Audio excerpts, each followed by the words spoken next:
Call of Duty has been one of the biggest names in not only gaming, but entertainment in general, for well over a decade at this point. Its mainstream popularity largely beginning with 2007's Call of Duty 4 Modern Warfare. Now 8 years on from the last Modern Warfare game, the Modern Warfare sub-franchise is back with this new reboot. Call of Duty Modern Warfare brings a campaign back to the Call of Duty franchise, an element that was missing from last year's Black Ops 4. And it's not only the best Call of Duty campaign in recent memory, it's the best Call of Duty campaign of this console generation. The roughly 6-hour-long campaign offers varied missions packed with tense moments, a grounded and often grueling story, and compelling characters that are backed up by great performances. The breakout character of the campaign is the freedom fighter Pharah. She really steals every scene she's in. Of course, it wouldn't be Modern Warfare without the return of fan favourite character Captain Price, and seeing the character again after all these years was great. The one area where the story really disappointed me was with its villains. There were simply too many antagonists in the game, and it made the story feel unfocused at times. I can't help but feel like if we'd only had one central villain to focus on, the overall narrative would have been tighter. Something that I was struck by immediately while playing Modern Warfare was just how great the game looks. The cutscenes are absolutely incredible, featuring some of the most impressive facial capture I've ever seen. One of the best elements of Modern Warfare is the way it unflinchingly dives into uncomfortable subject matter. There are multiple missions that made me genuinely feel uneasy, which is a reaction that only a handful of games have ever elicited from me.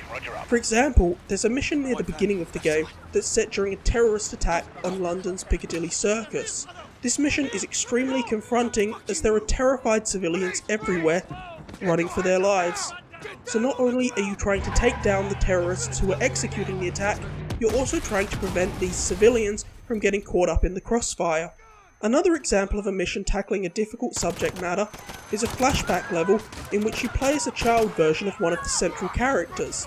Seeing death and destruction through the eyes of a child is obviously very disturbing, but also serves the story well, which I appreciate. This game features some very controversial subject matter, but never feels like it's trying to be edgy for the sake of it. When it comes to first-person shooters, the most important element is undeniably how the gunplay feels. And not surprisingly, Modern Warfare feels great to play. Call of Duty has always had exceptional shooting mechanics, and Modern Warfare is no different. Guns have a nice weight to them, and excellent sound design elevates the combat to another level. As much as the campaign is the part that I'm always most interested in with a Call of Duty game, the multiplayer is what millions of people come to Call of Duty for year after year, and honestly, Modern Warfare's multiplayer is pretty much what you'd expect. It features well-designed maps, a wide array of modes, and an addictive progression system. There's also the return of Spec Ops mode, which offers a selection of co-op missions that take place after the campaign. And honestly, I think they're the worst part of Modern Warfare. They're unnecessarily difficult, and filled with enemies that are frustratingly bullet spongy. These missions are simply tedious, and I quickly bounced off of them. Something I did enjoy in Spec Ops was the survival mode.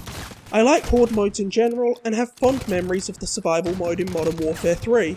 It's just a shame that Xbox One and PC players can't play this mode, as it's exclusive to the PS4 for a year. I had a blast with Call of Duty Modern Warfare.